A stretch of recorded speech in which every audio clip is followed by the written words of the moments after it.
bear cub was chained to an ice block. Sliding off a glacier, what this baby did was shocking. Let us know where you're watching from. If you love my content, consider supporting it with a super thanks. Also, don't forget to like and subscribe. It'll help us to remain in touch with amazing people like you. The wind screamed across the white wasteland like a hungry ghost. Dr. Raven Sinclair pulled her woolen scarf tighter around her face as she stepped out of the research station. The cold bit through her layers of clothing, making her eyes water instantly. She had been working at the Arctic Research Base for 3 months now, but the harsh weather still surprised her every morning. Behind her, the heavy metal door slammed shut with a bang that echoed across the empty landscape. The sound made her baby daughter, Luna, stir in the specially designed carrier strapped to her chest. At just 8 months old, Luna had already experienced more of the world than most people twice her age. Her tiny pink cheeks peeked out from the warm blankets, and her big brown eyes looked around with wonder. Today, we check the ice thickness near the glacier, Raven whispered to Luna, her breath creating small clouds in the freezing air. Just like yesterday, just like tomorrow. The glacier stretched out before them like a sleeping giant. Its blue-white surface caught the weak sunlight and threw it back in sharp flashes. Raven had walked this path hundreds of times, but something felt different today. The air was too quiet. Even the usual sound of ice cracking in the distance was missing. She started walking toward the measurement point, her boots crunching in the snow. Each step left a deep mark behind her. Luna made small cooing sounds, seemingly unbothered by the cold. The baby had adapted to life in the Arctic better than anyone expected. Sometimes Raven wondered if Luna could sense things that adults missed. As they got closer to the glacier's edge, Raven heard something that made her stop walking. It was faint at first, like the wind playing tricks on her ears. But then she heard it again, a small cry. Not human, but desperate and frightened. Luna suddenly became very alert in her carrier. Her little hands reached out from under the blankets, and she made urgent babbling sounds. The baby was pointing toward something Raven couldn't see yet. "What is it, little one?" Raven asked, following Luna's gaze. That's when she saw it. About 50 yards away, near the very edge of the glacier, something dark was moving against the white ice. Raven squinted, trying to make out what it was. As she got closer, her heart dropped.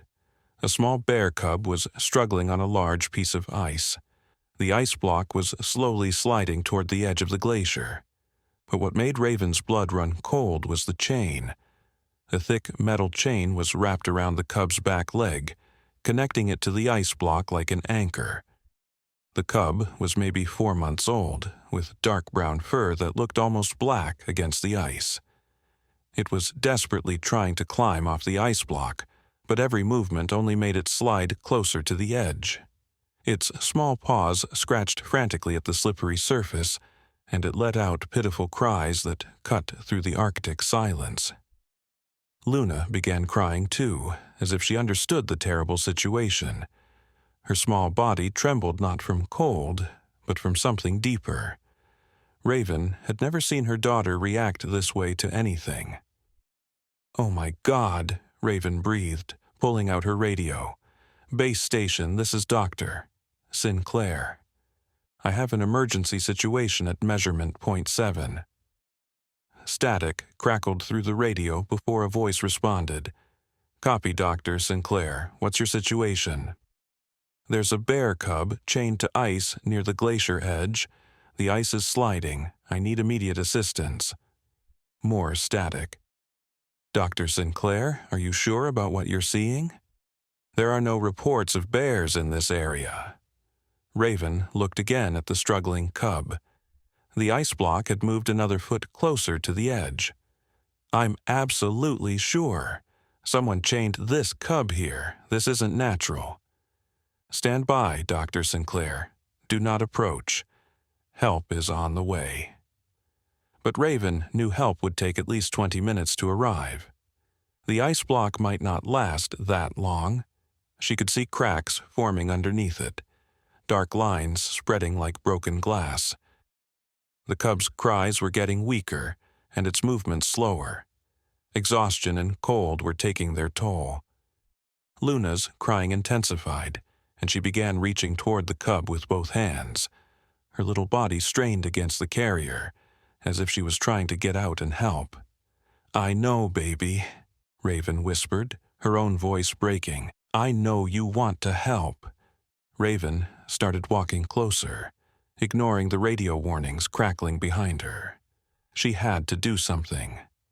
She was a scientist, trained to observe and record, but she was also a mother. And right now, every motherly instinct she had was screaming at her to save this helpless creature. As she got within 30 yards of the cub, she could see more details that made her sick. The chain wasn't just wrapped around the cub's leg. It was bolted to the ice with metal stakes. Someone had deliberately planned this. Someone had wanted the cub to suffer. The thought made her hands shake with anger. Who could do such a thing? And why? The ice block suddenly shifted with a loud crack that echoed across the glacier. The cub let out a desperate howl as it slid another 2 feet closer to the edge. Only about 10 feet of ice remained between the cub and a 100-foot drop to the rocky waters below. Luna stopped crying and became perfectly still in her carrier. Her big brown eyes locked onto the bear cub with an intensity that surprised Raven. The baby's small hands opened and closed, as if she was trying to communicate something important. Then Luna did something that changed everything. She began making soft clicking sounds with her tongue. It was a sound Raven had never heard her make before. The sound carried across the ice, clear and pure in the thin Arctic air. The bear cub heard it and lifted its head. For a moment, its struggling stopped. The small bear looked directly at Luna, and something passed between them. An understanding that went beyond species, beyond the barrier of language. The cub tried to move toward Luna, but the chain held it back. Its eyes never left the baby's face as it whimpered softly.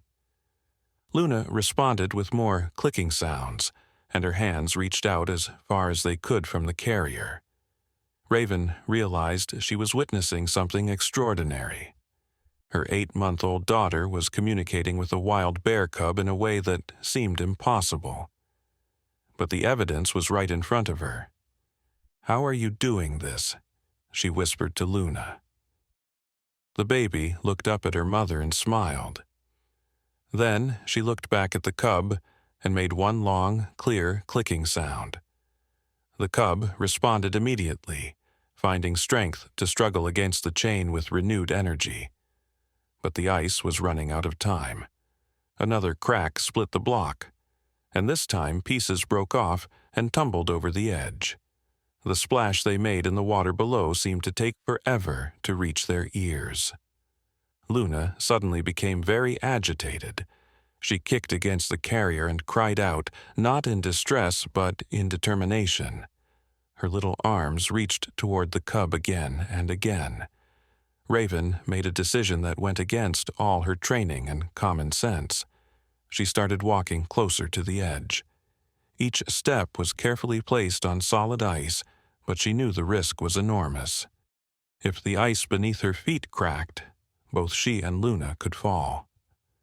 "I'm coming," she called to the cub, though she doubted it could understand her words. But Luna's clicking sounds continued, and the cub seemed to understand those perfectly. It stopped struggling and watched as Raven approached, its dark eyes holding on to hope. As Raven got within 15 feet of the chain, she could see how cruelly it had been attached. The metal had cut into the cub's leg, leaving dark stains on its fur.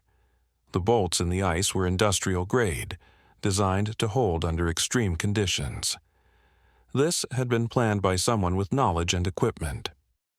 The radio on her belt crackled with urgent voices, but she turned it off. Right now, All that mattered was the frightened animal in front of her and her daughter's unexplainable connection to it. Luna's sounds grew more urgent, and she pointed toward something Raven hadn't noticed before. Footprints in the snow. Human footprints leading away from the glacier. They were fresh, maybe an hour old. Someone had been here recently. Someone had set this trap and might still be watching. Raven felt cold fear run down her spine, but it wasn't the Arctic wind this time. Luna had stopped making sounds and was looking around nervously, as if she sensed danger too. The bear cub whimpered and tried once more to pull free from the chain. The ice block groaned under the strain and shifted again. This time, a huge chunk broke off from one corner, leaving the cub on an even smaller piece of ice. Time was running out, and someone evil might be watching them struggle. The situation had become more dangerous than Raven had imagined, but Luna's quiet determination kept her moving forward. The baby's eyes met the cub's one more time, and Raven knew there was no turning back. As Raven took another careful step toward the ice block, Luna suddenly tensed in her carrier. The baby's head turned sharply to the left, her tiny body going rigid with alarm. She made a sharp clicking sound that seemed almost like a warning. The bear cub immediately stopped struggling and became perfectly still. Its ears perked up, and it looked in the same direction as Luna. Both baby and cub had sensed something that Raven's adult senses had missed. Then she heard it. The distant rumble of snowmobile engines, growing closer by the second. The sound bounced off the glacier walls, making it hard to tell exactly where it was coming from. But one thing was clear. They were heading this way. Raven's heart pounded as she realized the terrible possibility. Whoever had chained the cub might be returning to watch it die. The thought made her stomach turn, but it explained the timing. They had set this trap and were coming back to enjoy the show. Luna began making urgent babbling sounds, pointing not just at the cub but at the approaching sound. Her little face was tight with worry, showing an awareness that seemed far beyond her 8 months of life. "They're coming back," Raven whispered, her breath forming clouds in the cold air. "The monsters who did this are coming back." The snowmobiles were getting louder. Maybe 5 minutes away, possibly less. Raven looked at the bear cub, then at the chain, then at her baby daughter. There was no time to wait for rescue. She had to act now, or watch this innocent creature die while evil people laughed. But as she started to move closer to the ice block, something caught her eye that made her blood run cold. Among the human footprints in the snow, there were other marks. Drag marks. Something heavy had been pulled across the ice toward the edge. Raven followed the marks with her eyes and realized with horror what they meant. This wasn't the first animal to be chained here. The deep gouges in the ice told a story of previous victims. How many creatures had suffered the same fate as this bear cub? Luna's clicking sounds became more frantic, and she reached toward the cub with both hands. The baby seemed to understand the urgency of the situation better than any adult could. Her connection to the bear cub had revealed something terrible about this place. The ice block groaned again, and another piece broke off. The cub let out a weak cry as it slid even closer to the edge. Now only about 6 feet of ice remained. One more crack, one more shift, and the cub would plunge to its death. Raven made her decision. She stepped onto the ice block. The frozen surface was more slippery than she had expected.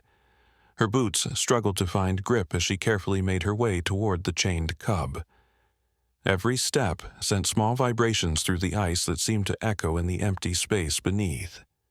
Luna had gone completely quiet, but her eyes never left the bear cub. The baby's hands were pressed against the front of the carrier, as if she was trying to reach through the fabric to touch the small bear. When Raven got within arm's reach of the cub, she could see the full extent of its injuries. The chain had cut deep into its leg, and dried blood matted its fur. But worse than the physical wounds were its eyes. They held a sadness that no young creature should ever experience. "It's okay, little one," Raven said softly, kneeling down slowly on the ice. "We're going to help you." The cub looked at her with uncertainty, then at Luna, then back at her. It seemed to be trying to decide whether these humans were different from the ones who had hurt it. Luna made one soft clicking sound, and the cub's entire body relaxed. It lay down on the ice and allowed Raven to examine the chain. The trust between baby and bear was so complete that it overcame the cub's natural fear of humans. Raven pulled off her thick gloves and ran her fingers along the chain, looking for a weakness. The links were solid steel, designed for heavy work. The bolts holding it to the ice were just as strong. She would need tools to break this chain, and she didn't have any. The sound of snowmobiles was getting much closer now, maybe 2 minutes away.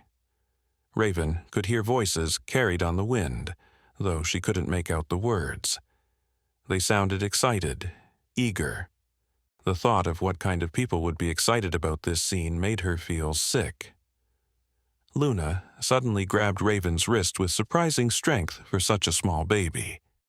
When Raven looked down, Luna was staring intently at her mother's belt. At first, Raven didn't understand. Then she saw what Luna was looking at: her emergency flare gun. In the carrier on her belt was a small flare gun, standard equipment for anyone working in the Arctic.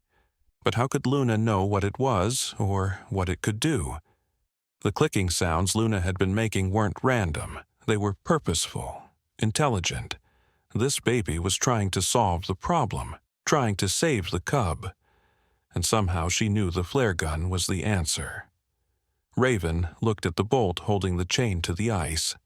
A flare burned at extremely high temperatures, if she could aim it just right. But using the flare gun would create a bright light and loud sound. It would announce their exact location to whoever was coming on those snowmobiles. They would have to move fast after breaking the chain. The bear cub seemed to sense her hesitation. It lifted its head and looked directly into her eyes. In that moment, Raven saw not just an animal, but a fellow mother. This cub was someone's baby, taken from its family and tortured for someone else's entertainment.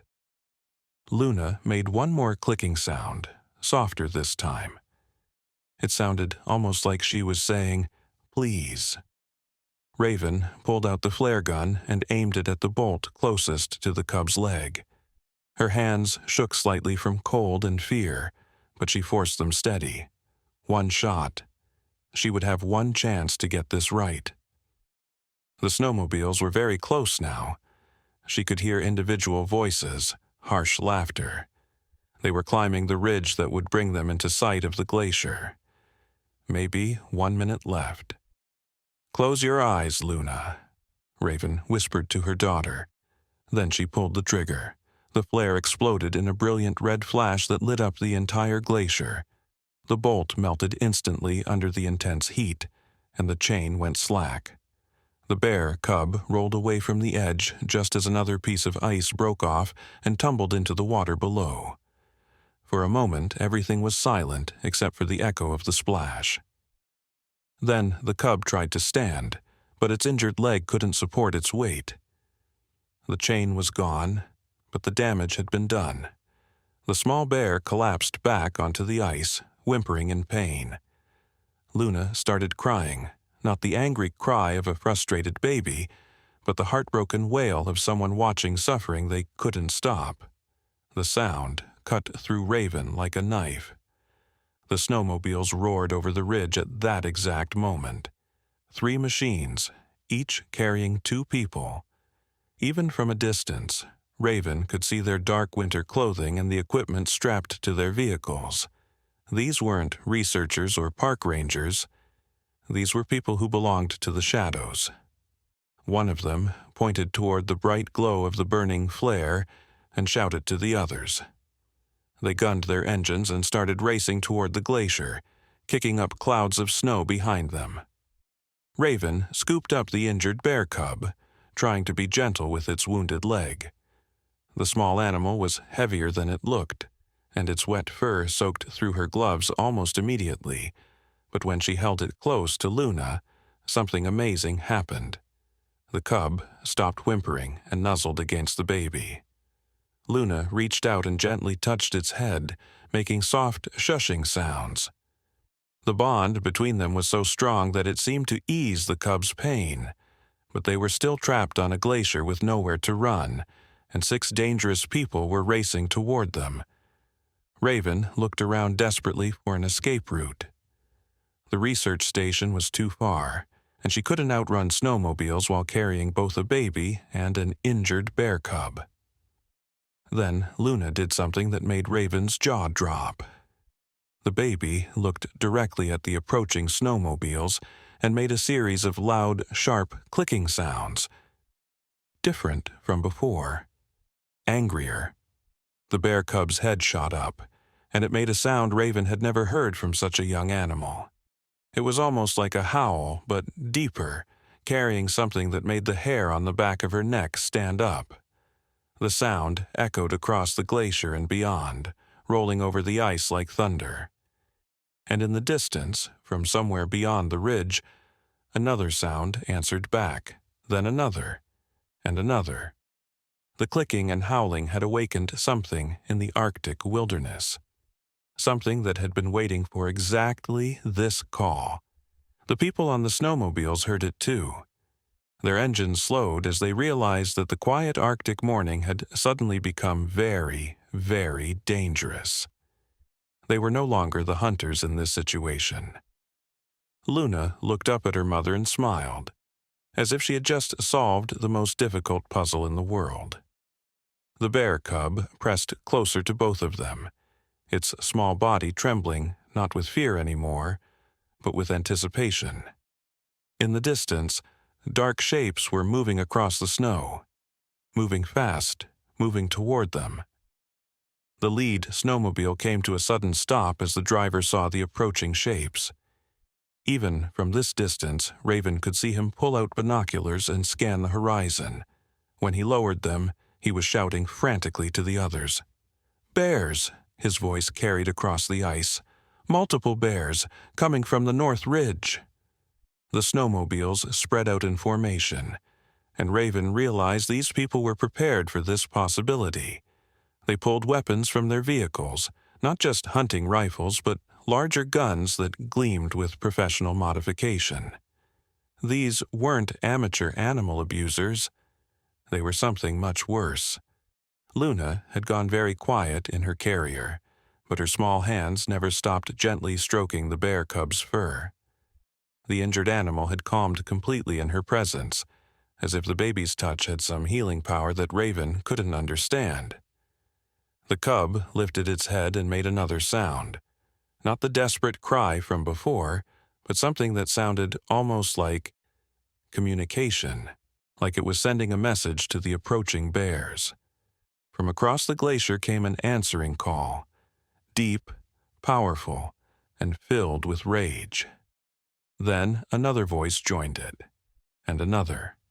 Raven counted at least 4 different bears responding to the cub's call.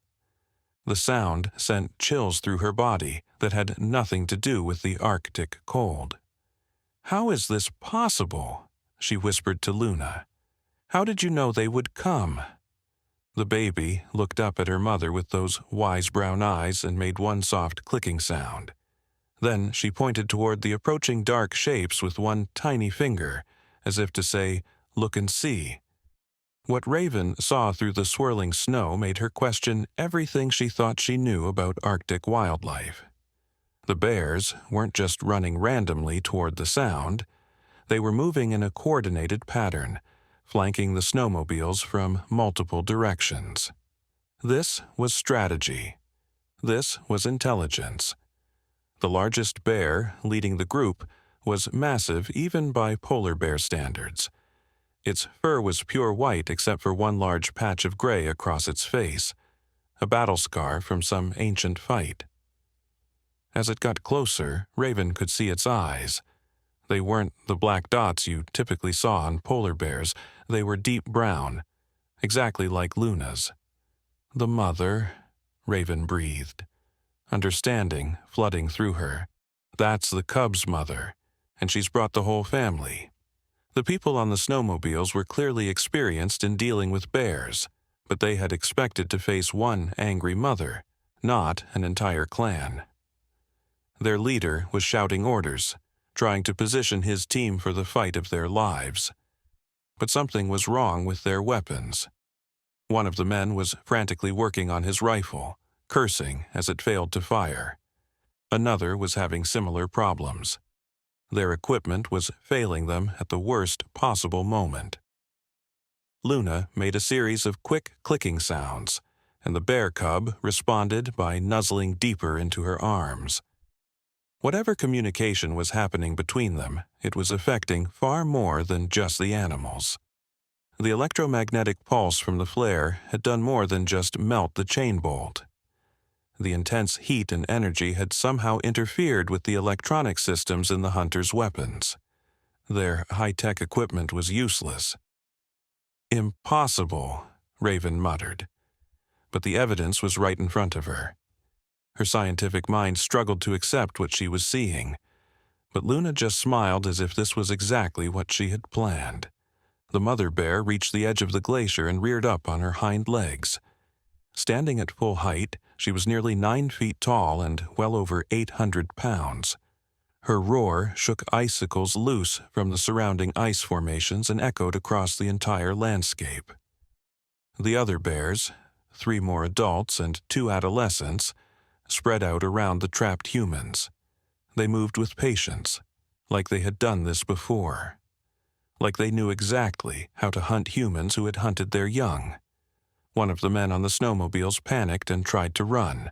His machine started fine, but as he gunned the engine, something extraordinary happened. The adolescent bears moved to cut off his escape route while the adults maintained the circle. The man found himself driving directly toward a wall of angry polar bears. He spun the snowmobile around, only to find more bears behind him. They had him completely surrounded.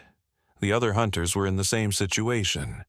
6 humans on 3 machines, trapped by 6 bears who seemed to know exactly what they were doing. "This is impossible," Raven said again, but Luna just laughed.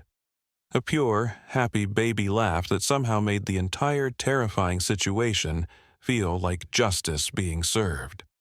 The bear cub in Raven's arms made a weak sound, and immediately the mother bear's attention turned toward them. Those brown eyes locked onto her baby, then onto Luna, then onto Raven herself. For a moment, Raven thought she was about to become another victim. The mother bear took 2 massive steps toward them, each footfall creating cracks in the ice beneath her weight. But instead of attacking, the enormous bear lowered her head and made a sound that was almost like a purr. She recognized that her cub was being helped, not harmed. She understood that the human baby had somehow called for help. Luna reached out toward the mother bear with one small hand, making soft clicking sounds. The giant predator moved closer, until her massive head was just inches from the baby's tiny fingers. What happened next made Raven's knees weak with shock. The mother bear gently nuzzled Luna's hand with her nose, the same way a domestic dog might greet a beloved owner. The gentleness of the interaction, between a creature that could kill with one swipe and a helpless human baby, defied everything Raven had learned about wildlife behavior. Behind them, the confrontation with the hunters was escalating. The men had managed to get one weapon working, but firing it only made the bears angrier. The shot went wide, hitting nothing but ice, but the sound triggered a coordinated response from all 6 bears. They began moving inward, tightening the circle. The hunters were screaming at each other, panic overtaking their training. These were people who were used to being the predators, not the prey. The role reversal was destroying their ability to think clearly. "Please," one of them called out across the ice, "we'll leave. We won't come back. Just let us go." But the bears weren't interested in negotiations. They had found the people who had been torturing their young, and they intended to deliver justice in the only way they knew how. The mother bear turned back toward the confrontation and let out a roar that seemed to shake the entire glacier.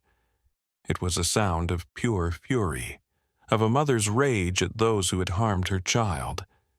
The injured cub in Raven's arms tried to respond, but its voice was too weak. Luna immediately began making clicking sounds for it, somehow amplifying the cub's voice across the ice. The effect was immediate.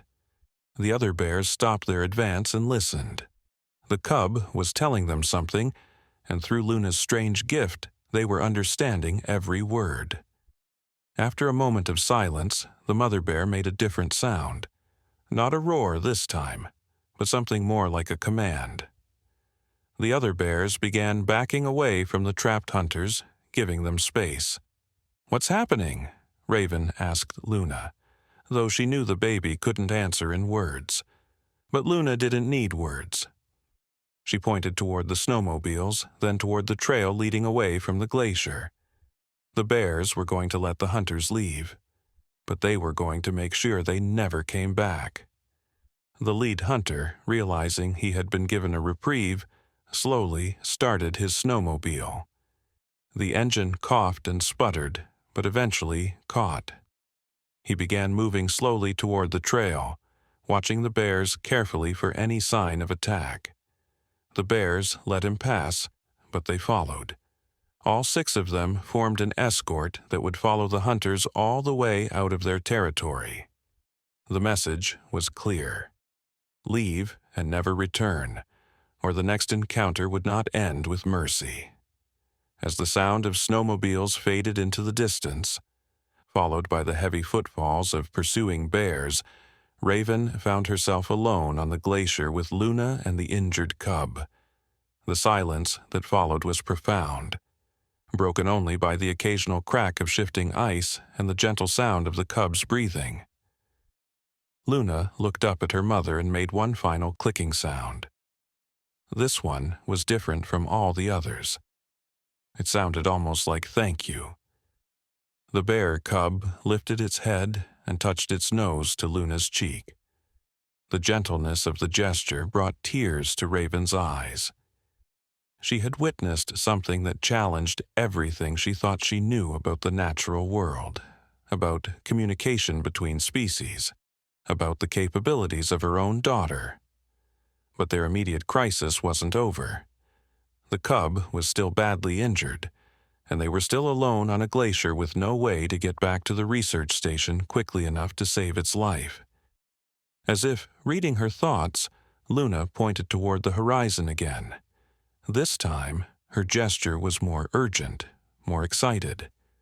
Raven squinted against the glare of the ice and saw something that made her gasp. The mother bear was coming back, but she wasn't alone. Behind her, moving with purpose across the snow, was another group. This time, it wasn't bears. It was a dog sled team moving fast across the ice toward them. The musher was bundled in traditional Arctic gear, and the sled was equipped with medical supplies and emergency equipment. "How?" Raven asked the empty air. "How is this possible?" Luna just smiled and made one more soft sound. Not a clicking this time, but something that sounded remarkably like the howl of a husky. The pieces of an impossible puzzle were starting to come together, but Raven still couldn't see the full picture. Her daughter had abilities that shouldn't exist, was communicating with animals in ways that defied science, and had somehow orchestrated a rescue that involved the coordination of multiple species. The dog sled was getting closer, and Raven could see the musher's face now. It was weathered and kind, with eyes that seemed to hold ancient wisdom. When their eyes met across the ice, the musher nodded as if they had been expecting this meeting. As the sled approached, the injured bear cub made a sound that was half purr, half sigh. It knew, somehow, that help was coming, that everything was going to be all right. Luna tucked herself closer to the cub and closed her eyes, finally allowing exhaustion to take over. In her sleep, she continued to make soft clicking sounds, as if she was having a conversation with friends only she could hear. Raven held both her daughter and the bear cub as the dog sled came to a stop beside them. The musher jumped down and moved toward them with the confident steps of someone who had navigated Arctic ice their entire life. "Dr. Sinclair," the musher said in a voice that carried the accent of someone who had lived in the far north for generations. "I am Nanook. I have been waiting for this day for a very long time." As the musher spoke, Raven realized that the impossible day had only just begun. There were answers coming, but they would challenge everything she believed about her daughter, about the Arctic, and about the hidden connections that bound all living things together. The bear cub's life hung in the balance, but Luna's soft clicking sounds promised that this story was far from over. Nanook moved toward them with a grace that seemed impossible on the slippery ice. Each step was perfectly placed, as if the frozen surface was solid ground. When he got closer, Raven could see his face clearly for the first time. His skin was darkened by decades of Arctic wind, lined with wrinkles that spoke of countless winters. But his eyes were the most striking feature. They held a depth of knowledge that seemed older than his years. "Please," Raven said as he approached, "the cub is badly injured. We need to get it to a veterinarian immediately." Nanook knelt beside them and gently examined the bear cub's wounded leg. His touch was incredibly gentle, and the small animal didn't even flinch. Instead, it made a soft sound of recognition, as if it knew this man. "This little one will heal," Nanook said quietly, "but not in the way you might expect." As he spoke, Luna opened her eyes and looked directly at the musher. The recognition between them was immediate and unsettling. Luna made a series of clicking sounds, more complex than any Raven had heard before. Nanook listened carefully, then responded in a language Raven didn't recognize. It wasn't English or any European language, but something that seemed to flow like the wind across the ice. "What are you saying to her?" Raven asked, feeling completely out of place in this strange conversation. Nanook smiled, and when he did, Raven noticed something odd about his teeth. They were perfectly white, but some of them were pointed in a way that looked almost animal-like. "I am not speaking to her, Dr. Sinclair. I am speaking with her. There is a difference." Before Raven could ask what he meant, Nanook gently took the bear cub from her arms. As soon as his hands touched the injured animal, something remarkable happened. The cub's labored breathing became easier, and its eyes brightened. The bleeding from its leg slowed, then stopped entirely. "How are you doing that?" Raven whispered, her scientific mind struggling to process what she was seeing. "The same way your daughter called the bears to save this cub," Nanook replied. "The same way she knew exactly how to break the chain. The same way she communicated across species barriers that your science says cannot be crossed." Luna made another series of clicking sounds, and Nanook's expression grew serious. He looked at Raven with something that might have been sympathy. "Dr. Sinclair, what do you know about your daughter's birth?" The question caught Raven off guard. "She was born 8 months ago at the research station. There were complications with the delivery, but she survived. What does that have to do with anything?" Nanook carefully placed the bear cub in a specially designed carrier on his sled. The small animal curled up immediately, looking more comfortable than it had since they'd found it. "Tell me about the complications," he said as he worked. Raven felt uncomfortable discussing personal details with this stranger, but something about his manner made her want to answer. The birth happened during a severe storm. The communications were down, so we couldn't get medical help from the mainland. Luna was born during the peak of the aurora borealis. The lights were stronger that night than anyone had ever seen. The midwife said she'd never experienced anything like it. Nanook nodded, as if this confirmed something he already knew. And after the birth? Was there anything unusual about Luna's behavior? She was always calm around animals, Raven admitted. Even as a newborn, she never cried when we had wildlife near the station. Sometimes I thought she was responding to sounds that adults couldn't hear, but babies do strange things. I never thought that she was communicating with them, Nanook finished. Dr. Sinclair, your daughter was born at a very special time, in a very special place. The aurora that night was not just a natural phenomenon, it was a sign. As if responding to the mention of the aurora, Luna pointed toward the sky and made excited babbling sounds. Raven looked up and gasped. Despite it being mid-morning, faint green lights were beginning to dance across the clear sky. Aurora during daylight was extremely rare, but the lights grew stronger as she watched.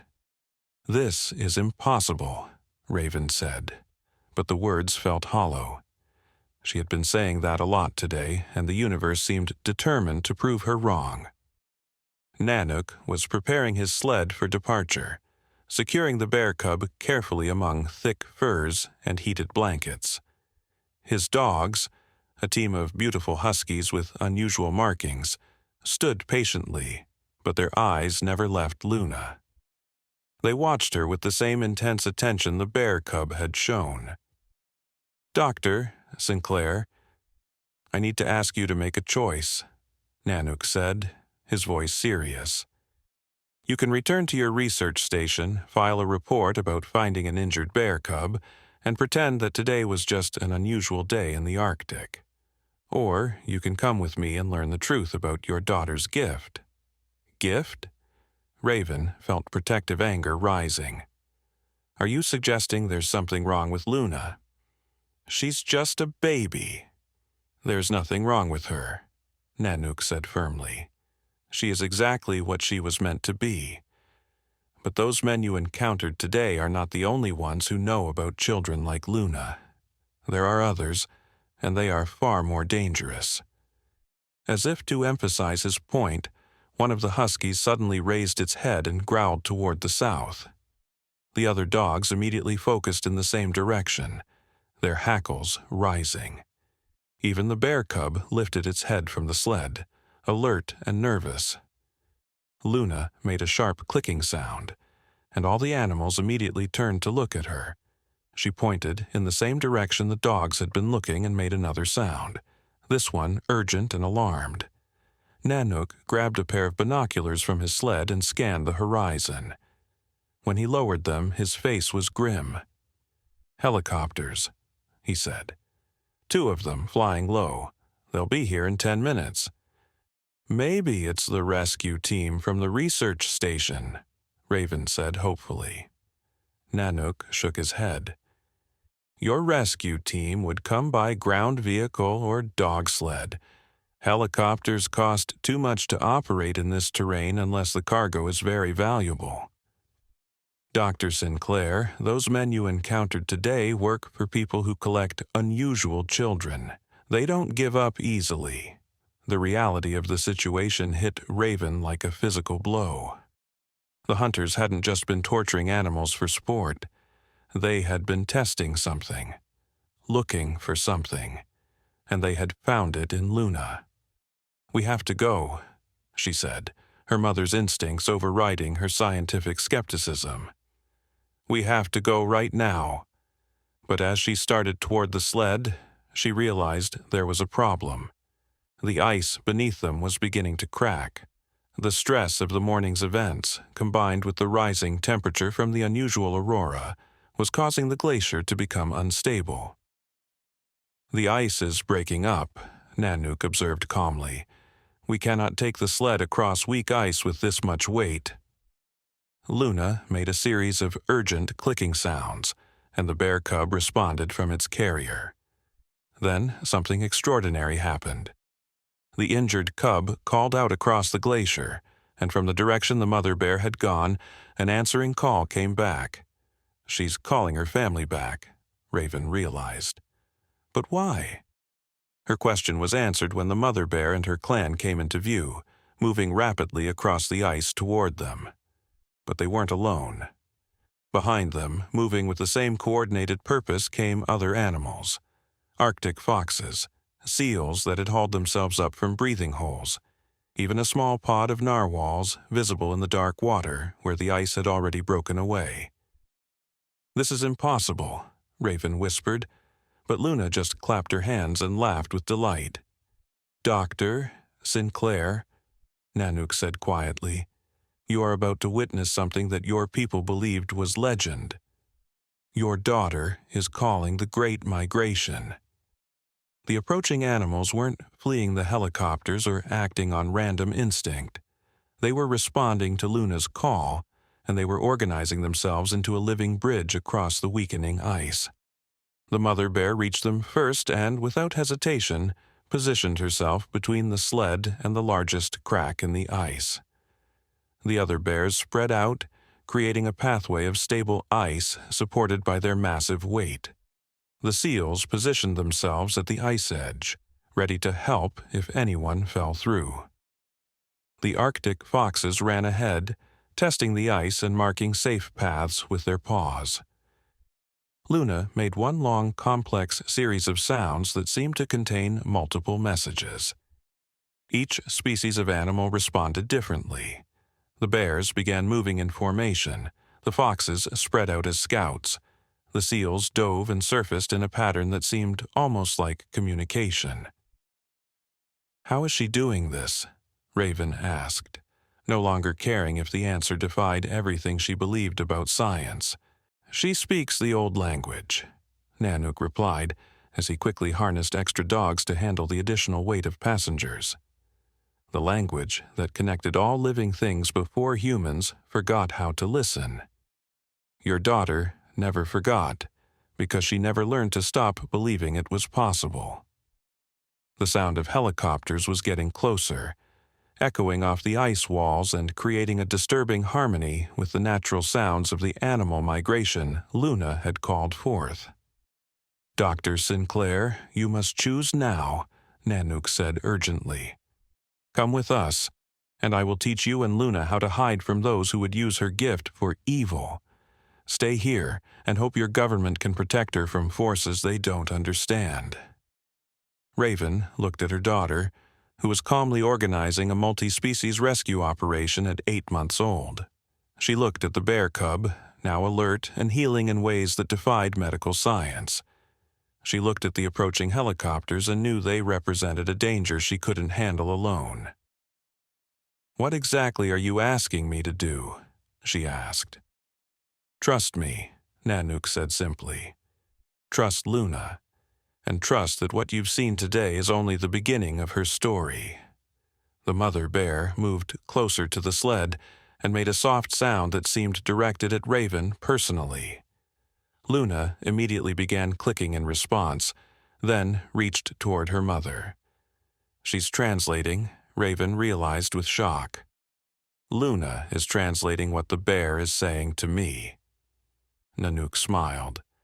"The mother bear says that Luna called them not just to save her cub, but to save Luna herself. The bears have been waiting for the child who speaks the old language. They have been waiting to protect her from those who would steal her gift." The helicopter sounds were very close now. Through the swirling snow, Raven could make out the dark shapes approaching from 2 directions. They were moving fast and low, like military aircraft on a search and destroy mission. Luna looked up at her mother and made one last series of clicking sounds. This time, Raven could almost understand them. They sounded like a question. "Do you trust me?" Raven climbed onto the sled behind Nanook, securing Luna in her arms. "I trust you," she whispered to her daughter. The dogs immediately began pulling, and the bears moved into escort formation around them.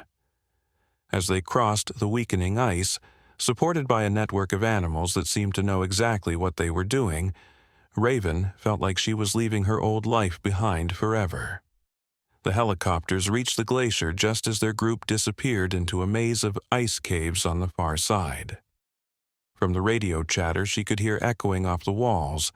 The pilots were confused by what they were seeing. Animal tracks everywhere, no sign of the humans they were supposed to find. One of the pilots reported back to base. No trace of the target or the research team. Looks like some kind of animal migration happened here. Ice is too unstable for landing. Recommend we expand the search grid. As they moved deeper into the ice caves, guided by Nanook's knowledge and Luna's continuing communication with their animal escorts, Raven realized that her understanding of her daughter and of the world itself had just expanded beyond anything she could have imagined. The bear cub made a content sound from its warm nest in the sled, and Luna responded with a gentle click. Even in the darkness of the ice caves, lit only by the strange glow of the aurora filtering through the ice above, Raven could see the smile on her daughter's face. Whatever came next, they would face it together, and they would not face it alone. The ice caves were unlike anything Raven had ever seen. The walls glowed with an inner light that seemed to pulse in rhythm with Luna's heartbeat. As they traveled deeper into the frozen labyrinth, the temperature should have dropped, but instead it felt warmer, as if the ice itself was generating heat. Nanook guided the sled through passages that seemed impossible to navigate in the darkness, but he moved with absolute confidence. The dogs ran silently, their paws finding purchase on ice that should have been too smooth to grip. Behind them, the bear family followed, their massive forms moving through spaces that seemed too narrow to accommodate them. "How far do these caves go?" Raven asked, her voice echoing strangely in the enclosed space. "They connect to places your maps do not show," Nanook replied. "The ice here is older than your civilization. It holds memories of when the world was different." Luna had been quiet during their escape, but now she began making soft clicking sounds again. As her voice echoed through the caves, the walls responded. The glow became brighter, and Raven could swear she heard something like music coming from deep within the ice. The bear cub, now much more alert in its carrier, lifted its head and added its voice to Luna's sounds. The harmony between human baby and bear created something beautiful and haunting that seemed to awaken the very walls around them. "What is this place?" Raven whispered, afraid to break the spell. "This is the heart chamber," Nanook said as they rounded a corner and entered a vast cavern, the place where the first listeners learned to speak with all living things. The cavern took Raven's breath away. It was enormous, with a ceiling that disappeared into darkness above. But what made it truly spectacular were the walls. They were covered in images, not carved, but somehow grown into the ice itself. Pictures of humans and animals living together, working together, understanding each other. In the center of the cavern was a circular area where the ice formed natural seats. The ground was covered with soft fur and warm blankets, as if someone had been expecting them. Several oil lamps provided flickering light that made the wall images seem to move and dance. People live here, Raven realized, seeing signs of habitation everywhere. "The Guardians," Nanook confirmed. "Those who have dedicated their lives to protecting children like Luna. We have been waiting for her arrival." As if summoned by his words, figures began emerging from passages Raven hadn't noticed before. They moved silently, wrapped in fur parkas that made it hard to determine if they were men or women, young or old. But when they pushed back their hoods, Raven saw faces from many different cultures: Inuit, Siberian, Scandinavian, and others she couldn't identify. All of them had the same unusual eyes as Nanook. Deep, knowing, and somehow more than entirely human. Luna began babbling excitedly, reaching toward the new arrivals. One of them, an elderly woman with silver hair braided with small bones and feathers, approached the sled. "Siku," she said, addressing Luna directly. "We have been waiting for you, little one." "Siku?" Raven asked. Her true name, the woman explained. In the old language, it means ice speaker, one who can communicate with the frozen spirits of the world. "Her name is Luna," Raven said firmly, feeling protective. "I named her." The elderly woman smiled kindly. "Of course you did. Luna is a beautiful name for the time she has spent in your world. But here, in this place, she is Siku. Both names are true, just as she belongs to both worlds." The bear cub suddenly made an urgent sound from its carrier. The mother bear immediately moved closer, sniffing her young one carefully. What she found made her rear up on her hind legs and roar, not in anger, but in what sounded like celebration. "What's happening?" Raven asked nervously. Nanook was examining the cub more closely. "The healing is complete," he announced with wonder in his voice.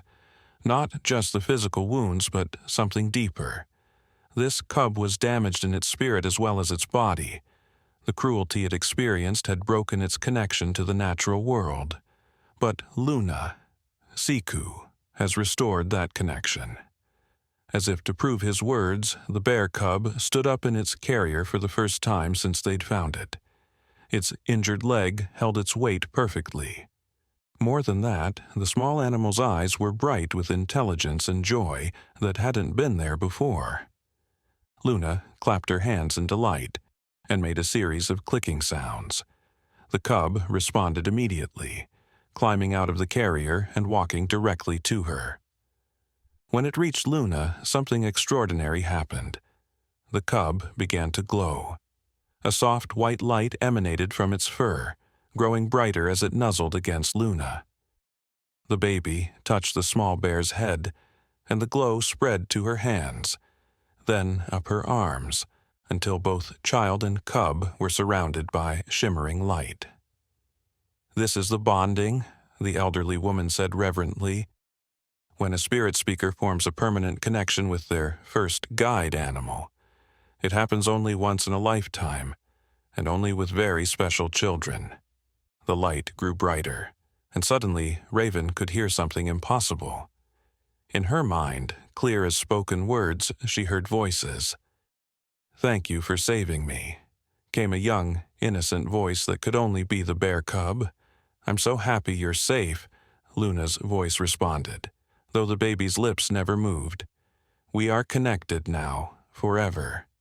Forever." The light faded, but the connection remained. Raven could see it in the way Luna and the cub looked at each other. They were no longer just a human baby and a bear. They were something more. "I can hear them," Raven said in amazement. "I can hear them talking to each other in my mind." "The gift spreads through love," Nanook explained. "Luna's power grows stronger when she's with those who care for her. You will find that you understand animals better now, because she has shared her gift with you." One of the other guardians, a middle-aged man with intricate tattoos covering his hands, stepped forward. "But there is urgent news," he said. "The helicopters were not working alone. Our scouts report that ground teams are approaching from 3 directions. They have technology that can track the unusual energy signatures that spirit speakers create." "How many?" Nanook asked grimly. "At least 30 people. They're setting up a perimeter around the entire ice field. They don't intend to let Luna escape." Raven felt her heart sink. Who are these people? What do they want with her? The elderly woman's expression grew dark. "They call themselves the Collection Agency. They gather children with unusual abilities and train them to use their gifts for unpleasant purposes. They turn spirit speakers into weapons, force them to control animals for warfare, espionage, and worse. "We cannot let them take Luna," one of the other guardians said fiercely. "The last time they captured a spirit speaker, the child was lost to us forever. They broke her mind trying to force her power into shapes it was never meant to take." Luna, who had been playing quietly with her bear cub companion, suddenly became very still. She looked directly at the guardian who had spoken, and her expression was far too knowing for an 8-month-old baby. She made a soft sound, and the bear cub nuzzled against her protectively. Then Luna pointed toward one of the passages leading out of the cavern. "She knows they're coming," Raven realized. "She can sense them. All spirit speakers can detect threats to themselves and their bonded animals," Nanook confirmed. "But Luna is stronger than any we've seen before. She's detecting them from much farther away than should be possible." The mother bear and her family, who had been resting at the edges of the cavern, suddenly became alert. They formed a protective circle around Luna and the cub, their eyes focused on the passage Luna had indicated. "We need to move deeper," the elderly woman decided, "to the sanctuary chamber. It's the most protected place in the ice caves." But as they began preparations to leave, Luna started crying. Not the frustrated cry of a baby who wanted something, but a heartbroken wail that expressed grief beyond words. The sound echoed through the cavern, and every animal present, bears, dogs, even the Arctic foxes who had followed them, began making sounds of distress. "What's wrong?" Raven asked, lifting Luna from the sled. "What's happening?" Through the mental connection that had been established, Raven could suddenly sense what Luna was feeling. The baby wasn't just sensing the approaching danger. She was sensing other children, other spirit speakers who were trapped, alone, and afraid. "They have others," Luna's voice came through clearly. "Other babies like me. They're scared. They're calling for help." The image that came with the words made Raven feel sick. Children in cages, separated from any animals that might comfort them, forced to use their gifts while adults with cruel faces watched and took notes. "She can sense the other captured spirit speakers," Raven said, tears streaming down her face. "They're calling to her for help." The guardians exchanged grim looks. "The collection agency's main facility," the tattooed man said. "We've been trying to locate it for years." "Luna knows where it is," Raven realized. Through her connection with the other children, she knows exactly where they are. Nanook knelt beside Luna and spoke to her in the ancient language. She responded with a series of complex clicking sounds that seemed to contain detailed information. "She says the facility is built into a mountain. 5 days' travel to the southeast," he translated. "Underground, heavily guarded. There are 7 children there, the youngest only 3 months old." The elderly woman closed her eyes as if the information caused her physical pain. 7 children stolen from their families. 7 spirit speakers being tortured and broken. Luna made another sound, and this time her message was clear even without translation. She was stating her intention to rescue them. "Absolutely not," Raven said firmly. "You're just a baby. I won't let you put yourself in danger." But Luna fixed her mother with those wise brown eyes and made a series of sounds that somehow conveyed complex adult concepts. The bear cub added its voice, and even the mother bear moved closer, as if adding her support to whatever Luna was saying. "She says this is why she was born during the Great Aurora," Nanook translated quietly. "She says the spirits of the ice chose her to restore the connection between humans and animals, but first she must free those who have been enslaved." "She's 8 months old," Raven protested. "She can't possibly understand concepts like duty and sacrifice." "Can't she?" the elderly woman asked gently. "Look at what she's already accomplished today. She organized a multi-species rescue operation, healed a traumatized bear cub, created a mental bond that allowed her to share her gift with you, and detected threats from miles away. Does this seem like normal baby behavior to you? Raven had to admit it didn't. Nothing about Luna had ever been normal. From the moment of her birth during the impossible aurora, she had been special, different, chosen. Luna made another sound, softer this time, and reached up to touch her mother's face. Through their connection, Raven could feel what the baby was feeling. Not the simple emotions of a child, but the complex determination of someone who understood her purpose in the world. I have to help them, Mama. Luna's mental voice was gentle but firm. Just like you helped my bear friend. Some things are more important than being safe. The collection agency teams will be here soon, one of the guardians reported from the passage entrance. We have perhaps an hour before they break through our outer defenses. Then we fight, the tattooed man said grimly. We are 30 against 300, Nanook replied, and they have weapons designed specifically to incapacitate spirit speakers. We cannot win by fighting. Then what do you suggest? Raven asked, though part of her already knew the answer.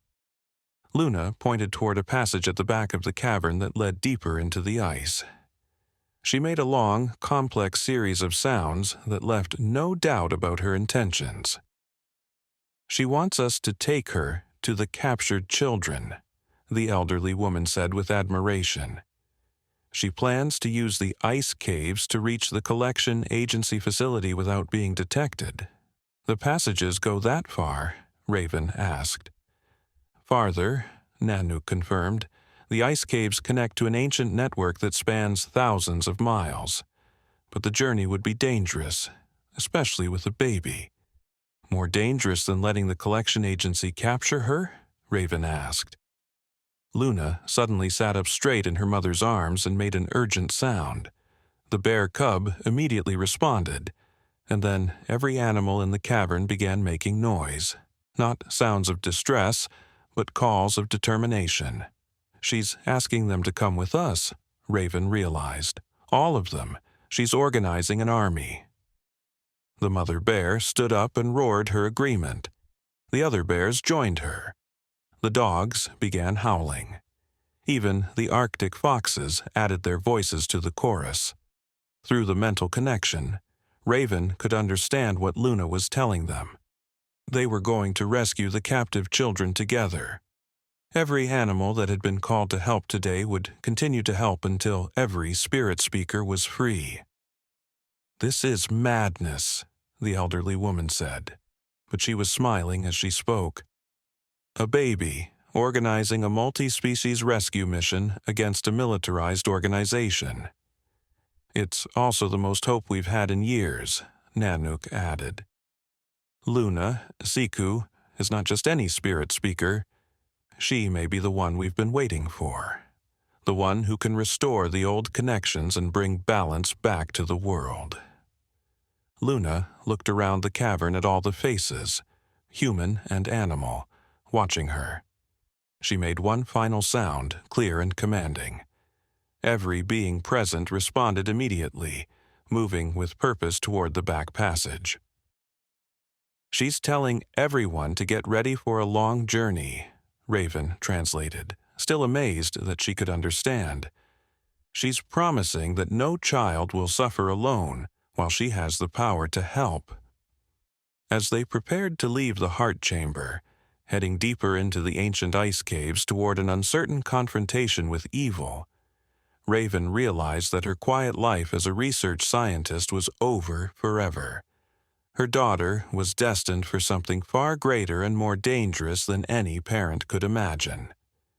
But looking at Luna's determined face, and feeling the love and loyalty of all the animals who had chosen to follow her, Raven knew that they were part of something truly special. The rescue of 7 captive children would be just the beginning. Luna was going to change the world. The bear cub made a soft sound of agreement, and Luna smiled as she touched its glowing fur. Together, they would bring light to the darkest places and hope to those who had lost everything.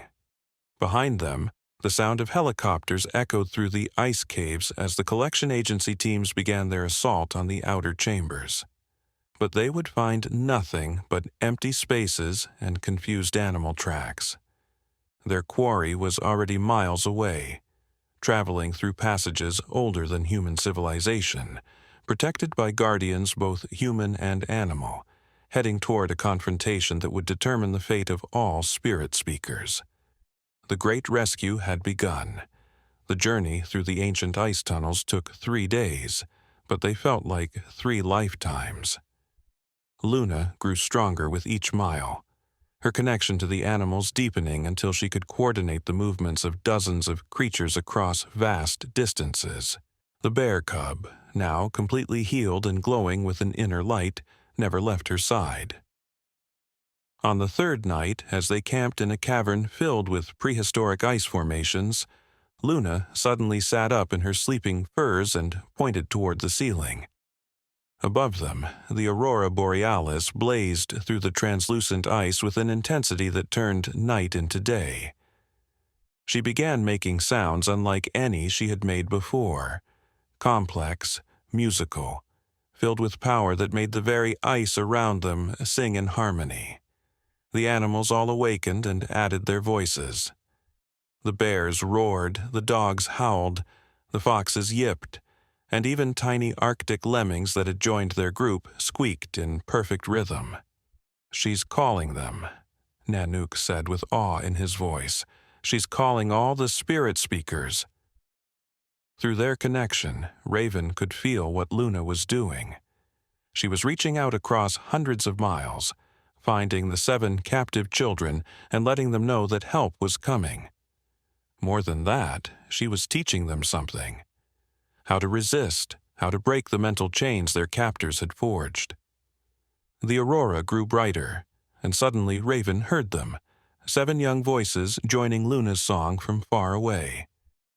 Children who had been silent and broken, finding their voices again, finding hope. When the song ended, Luna smiled and settled back into her mother's arms. The bear cub curled up beside them, purring like a giant cat. Around them, the animal army rested peacefully, as if they all shared the same dream. The next morning, they reached the collection agency facility. But when they arrived, they found something extraordinary. The underground complex was in chaos. Alarms blared uselessly as every electronic system in the building had mysteriously failed. Guards ran frantically through corridors trying to restore power, communication, and most importantly, the containment systems. Luna had done more than just contact the other children. She had taught them to work together, to combine their abilities in ways their captors never imagined possible. The 7 young spirit speakers had created an electromagnetic pulse that disabled every piece of technology in the facility.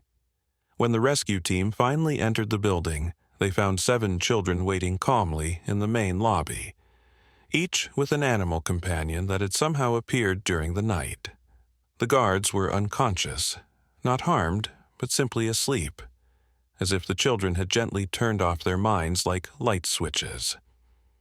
The oldest captive, a 5-year-old girl named Arya who could speak with birds, ran to Luna immediately. "We heard you calling," she said simply. "We knew you would come." The reunion was joyful beyond words. Luna babbled excitedly with each child, and though she was the youngest, it was clear she was their leader. The bear cub played with the other animal companions, a snow leopard, an Arctic wolf, a pair of ravens, a snowy owl, twin Arctic foxes, and a small beluga whale that had somehow found its way into the facility's flooded lower levels. But the most beautiful moment came when the children's families arrived. The guardians had contacted parents across the Arctic, and one by one, tearful reunions took place in the icy wilderness outside the facility. Raven watched a mother embrace her son who spoke with seals, saw a father weep as his daughter who communicated with caribou ran into his arms. Each family was different: Inuit, Sami, Russian, Canadian, but they all shared the same relief and joy. "What happens now?" Raven asked Nanook as they prepared to leave the abandoned facility. The collection agency personnel had fled when they realized their weapons and technology were useless against children who could turn their own minds against them. "Now we learn," Nanook said simply. "These children are the beginning of something new. They will teach the world how to listen again, how to live in harmony with all creatures." Luna made a soft sound and pointed to the sky, where the aurora was dancing again despite it being midday. The lights seemed to form shapes: animals running, birds flying, sea creatures swimming through the air itself.